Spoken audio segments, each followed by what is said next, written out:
अब हम तीसरा देखते हैं जिसमें हमको वृद्धि की प्रवृत्ति देखने को मिल रही है, वर्तमान प्रतिभूमि। इसमें हम देख रहे हैं जो 1950-51 में 3.7% था, वो बढ़कर 2014-15 में 4.9% हो गया है। तो ये परिवर्तन क्यों मिल रहा है? हमने जब ये वर्ग पढ़ा था तो भी देखा था कि भारत में एक सांस्कृतिक प्रचलन हो गया है, जो जमीन है, भूमि है, कृषि भूमि, उसे परती छोड़ने का। इससे क्या होता है कि भारत में जो एक कृषि वर्ष में कहीं एक फसल, कहीं 2 फसल और कहीं 3 फसल ली जाती है, तो लगातार फसल उत्पादन करते रहने से उस भूमि या भूमि में जो मृदा है उसका जो उपजाऊपन है वो कम होता जाता है। और हम जानते हैं कि हमारा भारत देश या उसकी जो कृषि है, हम उसे मानसून का जुआ कहते हैं। मतलब कहीं कभी मानसून बहुत अधिक बारिश कर दे रहा है, कहीं बहुत कम कर रहा है। अनियमितता भी है, मात्रा में भी और समय के अनुसार भी। कहीं अकाल पड़ जा रहा है तो कहीं बाढ़ की स्थिति बन रही है। तो ये सभी जो फैक्टर हैं जो भूमि के उपजाऊपन को कम कर देते हैं, या लगातार फसल लेते रहने से भी जो भूमि का उपजाऊपन कम हो जाता है। और जब हम कुछ समय के लिए या एक वर्ष के लिए जब हम उस भूमि को, फसल वाली भूमि को परती छोड़ देते हैं, खाली छोड़ देते हैं, तो उस भूमि की मृदा की जो उपजाऊपन है उसमें वृद्धि होती है और फसल का उत्पादन हमें अधिक देखने को मिलता है। तो इस कारण से भी, इस प्रचलन के कारण भी हमें इस वर्तमान परती भूमि में प्रतिशत जो है वो वृद्धि का देखने को मिलता है। अब नेक्स्ट हम देखते हैं जो चौथा संवर्ग है आपका, निवल बोया गया क्षेत्र या शुद्ध बोया गया क्षेत्र।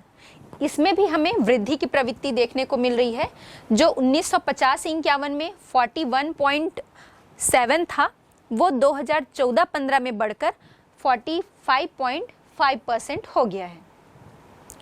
तो हमने बात की थी कि इसमें वृद्धि क्यों देखने को मिल रही है कि जनसंख्या का आकार लगातार बढ़ रहा है और इस जनसंख्या के बढ़ते दबाव के कारण कृषि भूमि की आवश्यकता भी बढ़ रही है कि क्योंकि लोगों को खाद्यान्न भोजन की आवश्यकता है। और इस कारण से जो बंजर और व्यर्थ पड़ी हुई भूमियां हैं, जहां पर कृषि कार्य नहीं किया जा सकता था पहले, वहां पर नवीन तकनीक और प्रौद्योगिकी का प्रयोग करके उन सभी भूमियों को उपयोग के लायक या कृषि योग्य बनाया जा रहा है। और यही कारण है कि हमें शुद्ध बोया गया क्षेत्र में वृद्धि की प्रवृत्ति देखने को मिलती है। तो ये हो गई बात भूमि उपयोग के ऐसे वर्ग जिसमें वृद्धि देखने को मिल रही है। अब हम बात करते हैं भूमि उपयोग के वह वर्ग जिसमें हमें कमी का प्रतिशत जो है वो देखने को मिलता है। तो इसमें सबसे पहले हम देख लेते हैं बंजर और व्यर्थ भूमि। अब 2 पॉइंट हैं, इसको हम साथ में देखते हैं और समझते हैं। बंजर और व्यर्थ भूमि या जो कृषि योग्य व्यर्थ भूमि, ये दोनों में ही हमें कमी जो है वो देखने को मिलती है। बंजर और व्यर्थ भूमि का जो प्रतिशत था 1950-51 में वो 13.4% था, और ये 2014-15 में इसमें बहुत कमी हमको देखने को मिल रही है। ये लगभग 5.5% रह गया है। वहीं हम कृषि योग्य व्यर्थ भूमि की जब बात करते हैं तो देखते हैं इसका जो प्रतिशत था 1950-51 में वो लगभग 8.0% था, और ये भी 2014-15 में इसमें कमी होकर लगभग 50% की, इसमें हम कह सकते हैं आधी रह गई है ये, और ये 4.0% इसका 2014-15 में देखने को मिलता है। तो क्या कारण है कि बंजर और व्यर्थ भूमि या कृषि योग्य व्यर्थ भूमि में हमें कमी देखने को मिल रही है? भाई हम बार बार बात कर रहे हैं कि भारत जैसे देश में जनसंख्या का आकार या जनसंख्या के बढ़ने से यहाँ की भूमि संसाधन पर लगातार जो है वो दबाव बढ़ता जा रहा है। लोगों की खाद्यान्न आवश्यकताएं जो हैं वो लगातार बढ़ती जा रही हैं और उनकी खाद्यान्न की आपूर्ति के लिए या भोजन की आवश्यकता की पूर्ति करने के लिए जो पहले बंजर और व्यर्थ भूमि थी, या हम ये कहें जो कृषि के योग्य नहीं थी, व्यर्थ भूमि ऐसी ही पड़ी हुई थी, उस पे क्या किया जा रहा है कि नवीन तकनीक का प्रयोग करके, उन्नत बीजों का, खाद का प्रयोग करके, उर्वरकों के प्रयोग के द्वारा ये जितनी भी व्यर्थ पड़ी भूमियां हैं उनको कृषि के योग्य बनाया जा रहा है। इसमें नई नई जो तकनीकें हैं उन्हें एडॉप्ट किया जा रहा है, तो ये कृषि के योग्य बन जा रही हैं और उसके बाद फिर इनमें खाद्यान्न का जो उत्पादन है वो किया जाता है। तो इस कारण से हमें बंजर और व्यर्थ भूमि या कृषि योग्य जो व्यर्थ भूमि है, इसमें इन दोनों ही वर्गों में हमें कमी का प्रतिशत देखने को मिलता है। अब इसके बाद हम बात करते हैं जो आपका नेक्स्ट है विविध तरु फसलों या उपवनों के अंतर्गत क्षेत्रफल। तो इसमें हम क्या देखते हैं, 1950-51 में इनका जो प्रतिशत था वो 6.9% था और ये 2014-15 में इसमें इतनी कमी हो गई कि ये मात्र 1.0% रह गया है। तो इसमें इतनी कमी देखने को क्यों मिल रही है? इसमें भी वही कारण है कि जो जनसंख्या का बढ़ता दबाव है, इस कारण से अब लोग बाग बोल रहे हैं भाई कि जाने दो, कोई गार्डन उद्यान या कौन देख रहा है वनस्पति आवरण को कि कितना होना चाहिए, कितना है, हमें तो यहाँ पर बड़े बड़े उद्योग स्थापित करने हैं, नगरीकरण को बढ़ाना है, अपनी बड़ी बड़ी फैक्ट्रियाँ स्थापित करनी है ना, या बहुमंजिला इमारतें हमें बनानी है। और ये जो तरु फसलों, फलदार वृक्षों के लिए या उद्यानों के लिए जो भूमि रखी गई है, अब उनका भी उपयोग करके हम ये देखते हैं अपने शहर के भी हम चारों तरफ देखेंगे तो आपको बहुमंजिला इमारतें या फैक्ट्री से, उद्योगों से निकलते हुए जो काले धुएं हैं वो नज़र आते हैं, क्योंकि अब इनका प्रतिशत बहुत कम रह गया है और इस भूमि का भी हम उपयोग करके यहाँ पर चाहे आवास के रूप में हम उसका उपयोग करें या फैक्ट्रियों को स्थापित करने के लिए हम उपयोग करें, लेकिन इन भूमियों पर हम अपना कब्जा जो है वो लगातार जमाते जा रहे हैं। तो इसमें भी हमें कमी देखने को मिलती है ना, हमें जो फलदार वृक्ष हैं या उद्यान हैं इनका प्रतिशत भी लगातार अब कम होता जा रहा है। अब हम फिर नेक्स्ट देखते हैं पुरातन परती भूमि। इसमें हम देख रहे हैं 1950-51 में 6.1% था इसका रिपोर्टिंग क्षेत्र का जो प्रतिशत था, 2014-15 में 3.5% हो गया है। ये भी घटकर लगभग जो है आधी रह गई है। तो पुरातन परती भूमि भी इसीलिए यहाँ पर इसको यूटिलाइज कर लिया जा रहा है कि फिर से वही बात आ रही है कि जनसंख्या का जो दबाव है वो बढ़ता जा रहा है और जो यहाँ पर कृषि कार्य या उत्पादन लोगों को अधिक नहीं मिलता था, इसलिए वो उसे पड़ती छोड़ दे रहे थे। तो अब यहाँ पर तकनीक के प्रभाव से, प्रौद्योगिकी को अपनाकर या हम उसमें उर्वरक, खाद या बीज जो है उन्नत बीज, इन सभी के प्रयोग के द्वारा हम यहाँ पर इसे कृषि कार्य के अनुकूल बना ले रहे हैं और इसमें कृषि का कार्य किया जा रहा है लोगों की खाद्यान्न आवश्यकताओं को पूरा करने के लिए। तो इस कारण से हमें इस पुरातन परती भूमि में भी कमी देखने को मिलती है। अब हमने जो स्थायी चारागाह की बात की थी, स्थायी चारागाह वाली जो भूमि है इसमें भी हम वृद्धि का प्रतिशत देखे थे और कारण ये है कि जो वर्तमान समय है हम यहाँ पर देखते हैं शासन ने एक सामाजिक वानिकी कार्यक्रम चलाया था जिसमें वो क्या करते थे, जो गांव के भूमिहीन कृषक हैं या जो मजदूर वर्ग के लोग हैं उसमें एक प्रकार से वो लीज पर वो जो भूमि है वो दे दी जाती थी। लीज पर तो नहीं, लेकिन उसी प्रकार से कि भाई ये भूमि दी जा रही है वो सामुदायिक उपयोग की होती थी। वहाँ पर जाइए, आप चारागाह विकसित कीजिए या वन का विकास कीजिए है ना। तो और क्या होता था, जैसे चारागाह विकसित कर लिए तो भूमिहीन जो वहाँ पर कृषक है या मजदूर वर्ग है जिनके पास कोई भूमि नहीं है, आय का कोई साधन नहीं है, तो वो क्या करते हैं, वहाँ पर उन्होंने चारागाह विकसित कर लिया, घास भूमियाँ जो हैं वो विकसित कर लिया, वन का जो आवरण है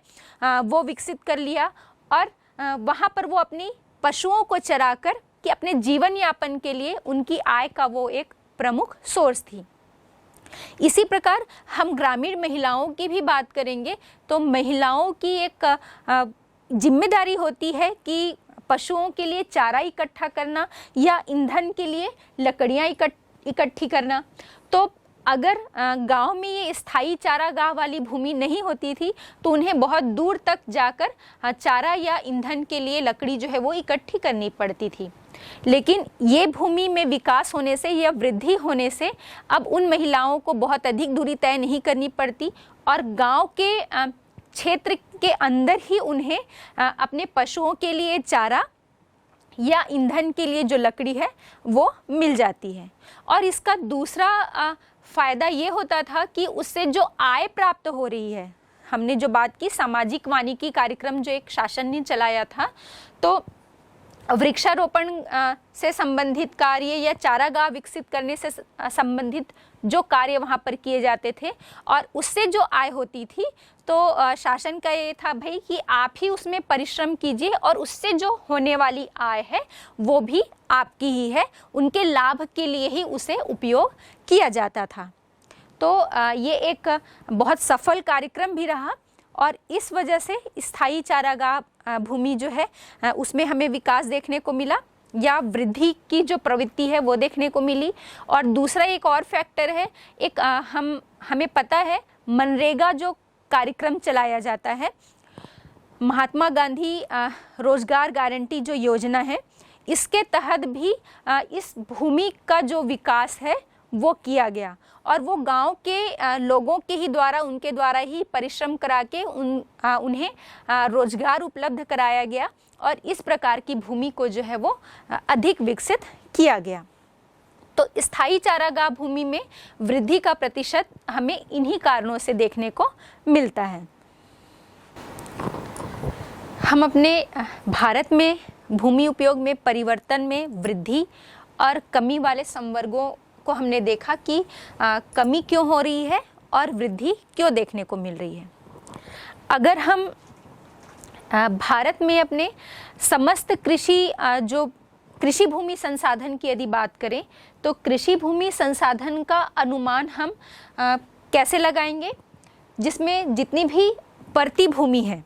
ना, और जो निवल बोया गया क्षेत्र, इन सभी को मिलाकर या हम ये कहें कि इन चारों संवर्गों को मिलाकर हम यहाँ पर कृषि भूमि संसाधन का अनुमान जो है वो लगा सकते हैं।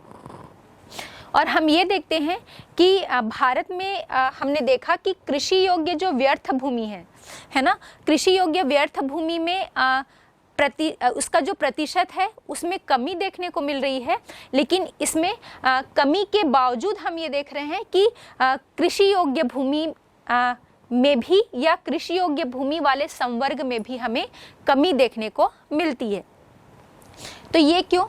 एक इस तालिका के माध्यम से आप समझ पा रहे होंगे कि जो हमारा सकल कृषि भूमि संसाधन की यदि हम बात कर रहे हैं तो यहाँ पर हम इसमें कृषि योग्य व्यर्थ भूमि या जो बंजर भूमि की बात करते हैं। कृषि की योग्य तो है लेकिन वर्तमान में वहाँ कृषि कार्य नहीं किया जा रहा है, इस संवर्ग को हम शामिल कर रहे हैं। इसके साथ ही पुरातन परती भूमि, वर्तमान परती भूमि और निवल बोया गया क्षेत्र, ये जो चारों संवर्ग हैं ये इससे हम अपने भारत में सकल कृषि भूमि संसाधन का जो अनुमान है या सकल कृषि भूमि का अनुमान लगा रहे हैं। और इसमें हम क्या देख रहे हैं कि कमी का प्रतिशत हमें देखने को मिलता है। जो 1950-51 में आपका 59.5% था वो 2014-15 में घटकर 58.6% हो गया है। तो हम ये देख रहे हैं कि हमारे पास जो सकल कृषि भूमि संसाधन है, हम बंजर और व्यर्थ पड़ी भूमियों को भी तो कृषि की योग्य बना रहे हैं, लेकिन जनसंख्या का जो दबाव है वो बढ़ता जा रहा है और हमारा क्षेत्रफल जो है वो सीमित है। क्षेत्रफल में तो कोई बढ़ोतरी नहीं हो रही है, तो हमारा जो शुद्ध बोया गया क्षेत्र है इसमें हम बहुत ज़्यादा वृद्धि नहीं कर सकते। तो इसमें हम क्या देखते हैं कि खाद्यान्न की आवश्यकता को तो पूर्ति करनी ही है हमें लोगों की, तो इसमें हम सिर्फ एक ही तरीका अपनाकर जो है अपने उत्पादन में या उत्पादन की गुणवत्ता में वृद्धि कर सकते हैं, वो है आपका भूमि बचत प्रौद्योगिकी। भूमि बचत प्रौद्योगिकी के माध्यम से ही हम अपने उत्पादन की क्षमता को बढ़ा सकते हैं, और इसमें भी हम दो तरीके अपनाएंगे भूमि बचत प्रौद्योगिकी में। तो पहला है, या तो हम जो खाद हैं, उर्वरक हैं या कीटनाशक बीजों का, उन्नत बीजों का प्रयोग करके हम उत्पादन को बढ़ाएं या उत्पादकता को बढ़ाएं। जो हमारा प्रति इकाई क्षेत्रफल है उसमें जो फसल ली जा रही है उसके उत्पादन को बढ़ाएं। तो भूमि बचत प्रौद्योगिकी के अंतर्गत या तो हमारा एक तरीका ये हो सकता है, या फिर हम गहन कृषि को, एग्रीकल्चर इंटेंसिटी को बढ़ाकर अपने उत्पादन में वृद्धि कर सकते हैं। तो गहन कृषि क्या होती है? गहन कृषि का तात्पर्य होता है एक वर्ष में जो एक खेत में एक वर्ष में कितनी फसल ली जाती है, इसे हम कृषि गहनता या गहन कृषि कहते हैं। और इसे भी अपनाकर हम उत्पादन में, कृषि उत्पादन में वृद्धि कर सकते हैं। और मुझे लगता है कि कृषि गहनता को अपनाना एक ज़्यादा सही तरीका होगा, क्योंकि कृषि गहनता को अपनाने के दो लाभ या दो फायदे होते हैं। एक तो हमारा क्षेत्रफल, खेत का क्षेत्रफल तो उतना ही है, सीमित है, तो उसमें हम एक से अधिक फसल ले रहे हैं, और एक से अधिक फसल लेने से क्या होगा कि भारत जैसे देश में भूमि की तो कमी है, भूमि संसाधन कम है, लेकिन श्रम की बहुत अधिकता है। तो विशेषकर ग्रामीण क्षेत्र में हम देखेंगे कि इस कृषि गहनता को अपनाकर हम ग्रामीण क्षेत्र के लोगों में जो बेरोजगारी है या रोजगार की जो कमी है उसे हम पूरा कर सकते हैं। क्योंकि हम अधिकतर देखते हैं कि 6 महीने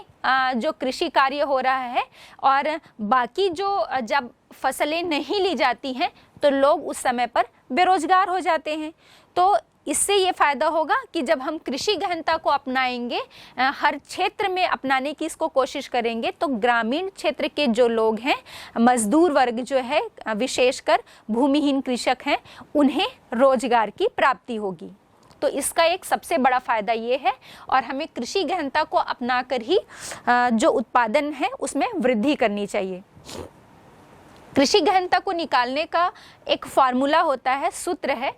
आपका सकल बोया गया क्षेत्र बटे निवल बोया गया क्षेत्र, और इसे हम 100 से गुणा कर दें तो हमें कृषि गहनता का जो प्रतिशत है वो निकल कर आ जाएगा। इसे एक उदाहरण से हम समझ सकते हैं। मान लो एक किसान के पास 10 हेक्टेयर खेत है। अब 10 हेक्टेयर खेत क्या हुआ कि वहाँ पर वो फसल लेता है और काटता है, तो ये तो उसका शुद्ध बोया गया क्षेत्र या निवल बोया गया क्षेत्र हो गया 10 हेक्टेयर। अब अगर उसने उस 10 हेक्टेयर क्षेत्र फल का जो उसका खेत है उसमें खरीफ की फसल ली, चावल उसने बुआई की, और उसके बाद जो रबी का सीज़न आता है तो उसने क्या किया कि लगभग 6 हेक्टेयर क्षेत्रफल में या 6 हेक्टेयर के खेत का जो क्षेत्रफल है वहाँ पर उसने गेहूं का उत्पादन कर लिया, या हम ये कहें कि गेहूं की फसल ले ली। और उसके बाद जो जायद की जो फसल है तो उसने लगभग 2 हेक्टेयर में जायद की फसल ले ली। तो इसमें शुद्ध बोया गया क्षेत्र उसका क्या हुआ कि उसके खेत का आकार तो निश्चित है, या हम ये कहें कि फिक्स है। जो 10 हेक्टेयर जो है वो उसका खेत का आकार है, ये उसका निवल बोया गया क्षेत्र हो गया। लेकिन हम जो सकल बोया गया क्षेत्र बोल रहे हैं तो 10 हेक्टेयर में उसने पहले चावल की फसल ली, फिर 6 हेक्टेयर में उसने गेहूं की फसल ली, तो 10 और 6 16 हो गए। और उसके बाद 2 हेक्टेयर में मान लो उसने कोई जायद की फसल ली, कोई सब्जियां उगा ली 2 हेक्टेयर क्षेत्रफल में, तो 10 6 16 और 2 18, तो उसका जो सकल बोया गया क्षेत्रफल है वो आपका 18 हेक्टेयर हो गया। जबकि उसके खेत का जो आकार था वो निश्चित था, जो आपका निवल बोया गया क्षेत्र हम उस 10 हेक्टेयर को कहेंगे। तो सकल बोया गया क्षेत्र हमने देखा 10, सकल बोया गया क्षेत्रफल आपका हो गया 18 हेक्टेयर और बटे 10 हेक्टेयर निवल बोया गया क्षेत्र हो गया, और उसे हम 100 से भाग दे दें तो वो आपका कृषि गहनता का प्रतिशत निकल आएगा। कृषि गहनता का प्रतिशत यदि 100 आता है तो हम ये मान के चलते हैं कि बहुत ज़्यादा उसमें इंटेंसिटी देखने को नहीं मिल रही है, बराबर है। लेकिन जितना वो 100 से ऊपर होता जाएगा तो हम ये कह रहे हैं कि उस खेत में उतनी ज़्यादा फसलें ली जा रही हैं, फसलों की गहनता मतलब ज़्यादा से ज़्यादा फसलें ली जा रही हैं और उत्पादन लिया जा रहा है। तो ये हो गई कृषि गहनता की बात। अब हम देखते हैं कि जो भूमि उपयोग किया जाता है ना, तो भूमि संसाधन है उसमें स्वामित्व के आधार पर उसका वर्गीकरण करेंगे तो हम देखते हैं कि 2 वर्गीकरण किया जाता है। एक जो भूमि संसाधन होती है या भूमि जो होती है वो निजी स्वामित्व की होती है और दूसरी जो है वो साझा संपत्ति होती है। तो निजी स्वामित्व में किसी व्यक्ति विशेष का अधिकार होता है, कोई व्यक्ति ही उसका उपयोग किया जा सकता है, एक व्यक्ति या व्यक्तियों का जो समूह होता है वो। लेकिन जो साझा संपत्ति होती है, साझा संपत्ति में ये एक तो सामुदायिक उपयोग के लिए, समाज के उपयोग के लिए होती है, और दूसरा इसमें शासन का, राज्य का या ग्राम पंचायत का जो अधिकार है या स्वामित्व इस पर होता है। निजी स्वामित्व वाली जो भूमि होती है या जमीन होती है, वो लोग जिनकी वो जमीन है, जिनका स्वामित्व है वहाँ पर, वो अपने अनुसार उसका उपयोग करेंगे। लेकिन जो साझा संपत्ति होती है, हमने एक उदाहरण दे दूँ मैं, हमने बात की थी जब हमने 9 वर्ग देखा था, तो जो स्थायी चारागाह भूमि हमने कहा था कि ग्राम पंचायत में इसे साझा संपत्ति के नाम से भी जाना जाता है। तो जो साझा संपत्ति होती है, अभी हम फिर कह रहे हैं कि ये चूंकि सामुदायिक उपयोग के लिए, समाज के उपयोग के लिए होती है, पूरे गांव के उपयोग के लिए होती है, तो यहाँ पर क्या किया जाएगा, पशुओं के लिए चारा उत्पन्न किया जाता है, या ईंधन के लिए लकड़ी, या किसी भी प्रकार के जो वन उत्पाद हैं, चाहे फल की हम बात कर ले, रेशे हो गए, औषधियाँ हो गई अलग अलग प्रकार की, ये सभी जो है वहाँ पर उत्पादन किए जाते हैं या इनका उत्पादन वहाँ पर होता है। और इससे क्या होता है, हम पहले भी बात किए हैं, जो गांव के भूमिहीन कृषक होते हैं, जिनके पास बिल्कुल भी भूमि नहीं है या कृषक के मजदूर वर्ग के रूप में वो कार्य करते हैं, तो इनके लिए ये उनके आय का एक अच्छा साधन हो जाता है कि यहाँ पर ये अपने पशुओं को चरा कर या वन औषधियाँ या हम ये कहें वन उत्पाद प्राप्त करके उन्हें बेच कर ये अपनी आय जो है वो कमा सकते हैं। साथ ही ग्रामीण महिलाओं के लिए बहुत लाभप्रद होती है कि यहाँ पर से ही वो अपने ईंधन के लिए लकड़ी या पशुओं के लिए चारा इकट्ठी कर सकते हैं। अब हम जो साझा संपत्ति संसाधन होता है, इसे हम सामुदायिक प्राकृतिक संसाधन के नाम से भी जानते हैं। और जैसा हमने बात किया कि इसके उपयोग पर सभी का अधिकार होता है, चूंकि ये समाज या सामुदायिक उपयोग के लिए होती है, तो इससे जो उत्पादन किया जाता है और जो आय होती है उसे पूरे समाज के उपयोग के लिए या हम ये कहें कि उनके फ़ायदे के लिए ये जो चीज़ है वो उपयोग की जाती है या उस आय का उपयोग जो है वहाँ पर किया जाता है। और ये जो सामुदायिक हम कह सकते हैं प्राकृतिक संसाधन जो होता है, जिसे हम साझा संपत्ति संसाधन भी कहते हैं, हाँ, इनके अलग अलग उपयोग की हमने बात की कि चाहे वो सामुदायिक रूप से वहाँ पर वन जो है वो विकसित किए जाएं या चारागाह विकसित किए जाएं या कोई जलीय क्षेत्र विकसित किया जा सकता है। और ये जो भी क्षेत्र यहाँ पर विकसित किए जाएंगे उन पर सामुदायिक अधिकार होगा और इसके प्रबंधन का भी जो अधिकार है वो सामुदायिक रूप से जो इनका उपयोग कर रहे हैं उन्हें प्रदान कर दिया जाता है कि भाई आप ही इनकी देखरेख करेंगे और यहाँ पर जो भी उत्पाद होंगे या जो भी इससे आय प्राप्त होगी वो आप लोगों के ही बीच में उपयोग की जाएगी। तो ये हो गया साझा संपत्ति संसाधन। अब हम ये देखते हैं जो भारत में भूमि उपयोग है या भूमि संसाधन की जो हम बात कर रहे हैं तो इसके कारण क्या है कि यहाँ पर या भूमि संसाधन का इतना अधिक महत्व क्यों है, चाहे वो कृषकों के लिए हो या हम भारत में ही चूंकि एक कृषि प्रधान देश है तो यहाँ पर भूमि संसाधन का क्या महत्व है। तो हम देखते हैं कि सबसे महत्वपूर्ण तो ये है कि कृषि जो है वो पूरी तरह से भूमि पर आधारित है। अगर हम प्राथमिक क्रियाओं की बात करेंगे तो द्वितीयक और तृतीयक क्रियाओं की अपेक्षा जो प्राथमिक क्रियाएं हैं या हम कृषि की ही बात कर रहे हैं तो वो पूरी तरह से भूमि की क्वालिटी पर वो डिपेंड होती है, भूमि से वो प्रभावित होती है कि वहाँ पर उपजाऊपन कैसा है, किस प्रकार की भूमि है, उस आधार पर उस भूमि में कृषि का उत्पादन जो है वो होगा। और बाकी द्वितीयक और तृतीयक क्रियाओं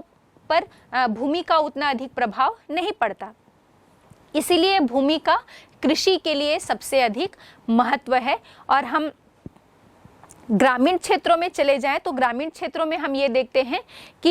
यहाँ पर लोगों के पास जो ज़मीन होती है या किसी के पास भी उस ग्रामीण क्षेत्र में रहने वाले लोगों के पास ज़मीन का होना या नहीं होना वहाँ पर अमीरी और गरीबी का सूचक होता है। मान लो किसी के पास बहुत अधिक ज़मीन है तो हम कहते हैं कि भाई वो वहाँ का माल गुजार है स्थानीय भाषा में, या हम ये कहते हैं कि बहुत मालदार आदमी है। और किसी के पास बिल्कुल भी भूमि नहीं है तो हम उसे निम्न श्रेणी का या गरीबी का सूचक मानते हैं।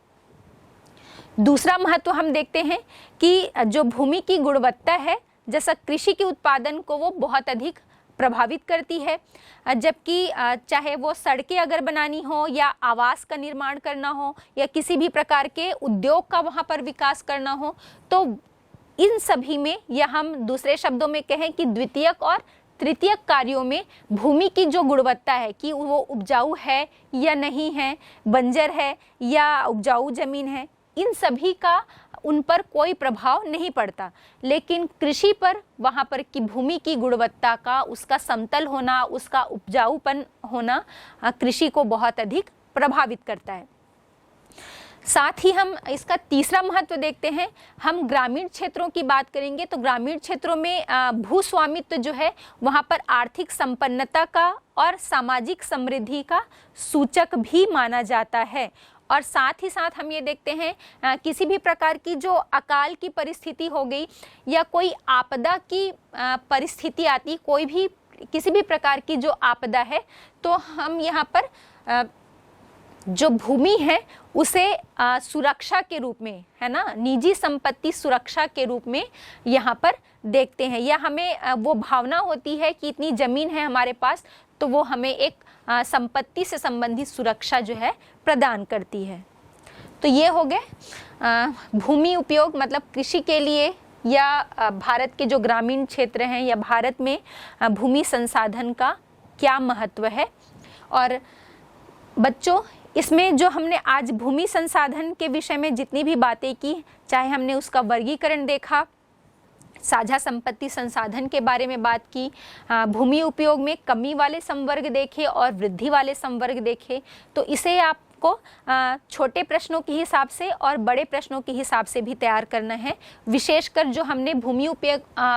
उपयोग के जो 9 वर्गीकरण देखे हैं उसमें आपको अगर प्रतिशत याद नहीं भी रहता है तो निवल बोया गया क्षेत्र का जो प्रतिशत है वो तो आपको याद होना ही चाहिए। और साथ ही साथ आपको वो जो हर संवर्ग है उसको एक परिभाषा के रूप में या वो क्या होता है, किसे कहते हैं, ये आपको पता होना ही चाहिए। साथ ही आप एक छोटे प्रश्न के रूप में इसे देख सकते हैं, साझा संपत्ति संसाधन क्या है और इसका क्या महत्व है। हमने कृषि गहनता की बात की थी, तो 2 नंबर के प्रश्न में आपको कृषि गहनता का सूत्र और कृषि गहनता क्या है, उसका महत्व क्या है, ये पूछा जा सकता है। तो बोर्ड परीक्षा के हिसाब से आपको भूमि संसाधन के इस टॉपिक को ऐसे भी तैयार करना है।